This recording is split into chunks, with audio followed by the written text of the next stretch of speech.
Well, what's up again there, guys? Brian here to do 3 topics I'm here to share with you another one of my top list videos to share with you guys today.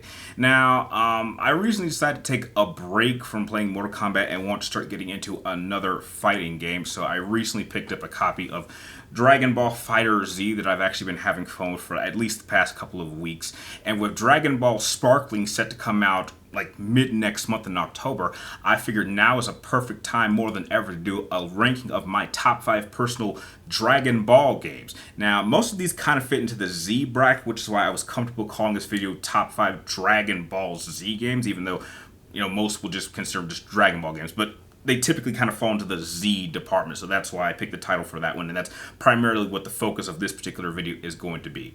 So, yeah, if you do happen to enjoy this video by the end, please do not forget to like, share, and subscribe. Track me on my future videos. And remember, if any of you guys have any requests for either top list videos, tier list rankings, reviews, or reactions, be sure to let me know what you'd like to see in the comments down below, and I will try to get it up as soon as I can, as well as give you a shout out at the very beginning of the video. So, if I waste any more time, I'm going to start off with what is my 5th favorite Dragon Ball Z game of all time. Taking number 5 spot on my list is going to have to go to Dragon Ball Z: The Legacy of Goku 2. Now, this game serves as an action RPG and was released in June of 2003 and was released on the Game Boy Advance. Now, what I really like about this game is that, number one, it's an RPG, which is my favorite genre of games, but I really did like how its portrayal of the Android Saga era was told. There's, I believe, 6 characters that you can play as, and the story actually starts off in the future timeline with Trunks and then ventures back, so you actually get to see the Android era told from multiple different perspectives. I believe there are 6 characters that you can play up to. There are several boss fights and even secret boss fights. There's a good variety of enemies. I think the leveling up system was a little bit better than what it was in the first Legacy of Goku game. And overall, I just think it's a far better game given the fact that it's on a Game Boy Advance game than I think other games should be. So it gives it a lot of credibility in my book, which is why I would easily give it the number 5 spot on my list.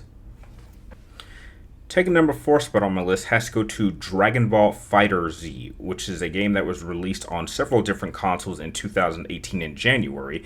And for many, this to them is considered to be probably the best pure fighting Dragon Ball video game ever made. And while it's not my personal favorite, it is a game that I have recently started to play as just take a break from Mortal Kombat 1.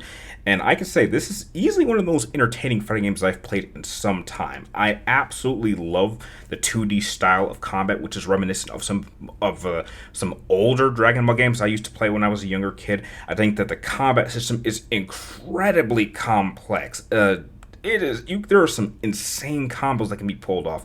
I do like the collection of fighters. It doesn't have too many, as I have seen some Dragon Ball games have more fighting characters, but I think this one has a certain collection of focused fighting characters that all have various strengths and weaknesses.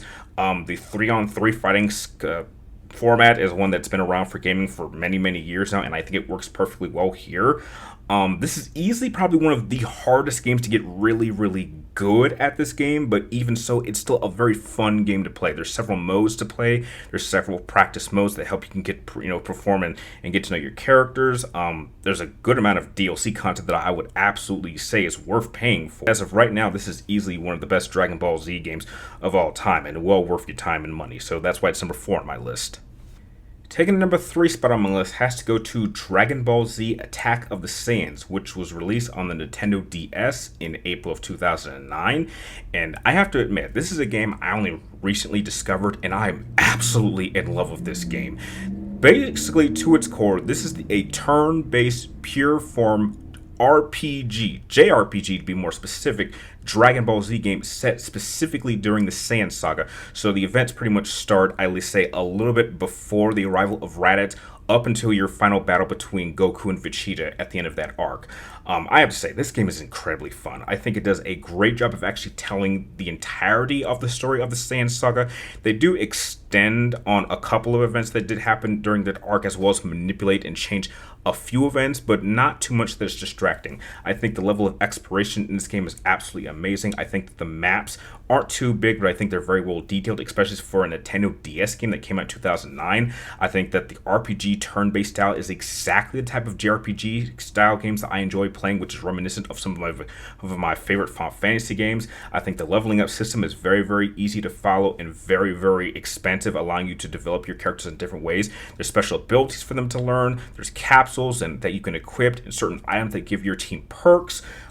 It's just an overall just absolutely fun Dragon Ball Z RPG game that if you haven't discovered this game, I would highly recommend it and hope you enjoy it as much as I do, which is why Dragon Ball Z Attack of the Saiyans is easily number 3 on my list. Taking the number 2 spot on my list has to go to 2020's Dragon Ball Z Kakarot. Now, this game serves as kind of an action-adventure game, and I would say that out of all the Dragon Ball Z games, this is probably my favorite action-adventure Dragon Ball game of all time.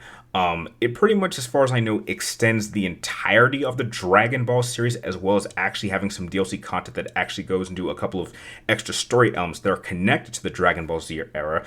I think that the collection of characters you can play as is vastly extensive. I think the retelling of some of the events during Dragon Ball Z is very well handled. I think the visuals are absolutely polished. I think the combat system is very much reminiscent of some of the Budokai Tenkaichi games, but I think a little bit more polished.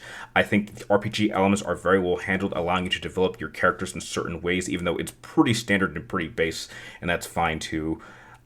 Overall, this was just a fun way to replay the experience the Dragon Ball Z franchise all over again. Like, you would, if you need to introduce the franchise to someone new, heck, if you don't want to have them watch the anime, this will be a great way for them to learn the primary knowledge of the Dragon Ball Z story arcs between the Saiyan Saga, the Namek Saga, the Android Saga, and the Buu Saga. And I think they do a fantastic job of actually portraying them as for why each one is different and has their own strengths and weaknesses. And it's just an overall fun game to play that I've gone back and replayed several times. So yeah, that's why Dragon Ball Z Kakarot is easily number 2 on my list. Taking the number 1 spot, and my favorite Dragon Ball Z game of all time has to go to Dragon Ball Z Budokai 3, which was released in 2004 here in the States. What I absolutely love about this is that it has a perfect balance of acting as a fighting game as well as an exploration adventure game. The exploration aspect is done with you allowing to actually fly over certain maps during the primary campaign and actually explore a bit. And I think that the fighting mechanics here are probably the best out of any of the primary first 3 Budokai games that came out at that time. I think this has probably one of the highest collection of fighters in any Dragon Ball Z game. I believe it has over 40 fighters that extend not just to Dragon Ball, but Dragon Ball Z and even Dragon Ball GT, which a lot of people like to forget about. I think that another thing that really sticks out is the visuals that the game presents itself. I absolutely love the visual style of the characters and the maps themselves. I absolutely love that if you actually go out and explore to find Dragon Balls, you can actually get access to certain secret content. This was fun to replay when they remastered it for the PlayStation 3. And yeah, I just have too many things to say that just make this just an overall fun game to play, that even I just had so much fun playing this, just not just only with myself, but with a lot of my friends at the time. And yeah, I just have the fondest memories of this game than any other Dragon Ball Z game that I've played on this list, which is why, yeah, I just have to, by default, give Dragon Ball Z Budokai 3 the number 1 spot and being on my favorite Dragon Ball game of all time. And that completes my list of my top 5 favorite Dragon Ball Z games of all time. Now that you guys know my list, I would love to know what are some of your guys' favorite Dragon Ball Z or just in general Dragon Ball games of all time. Share your list of your top 5 in the comments down below. And like always, thank you guys for watching. You're awesome, and I'll see you guys next time.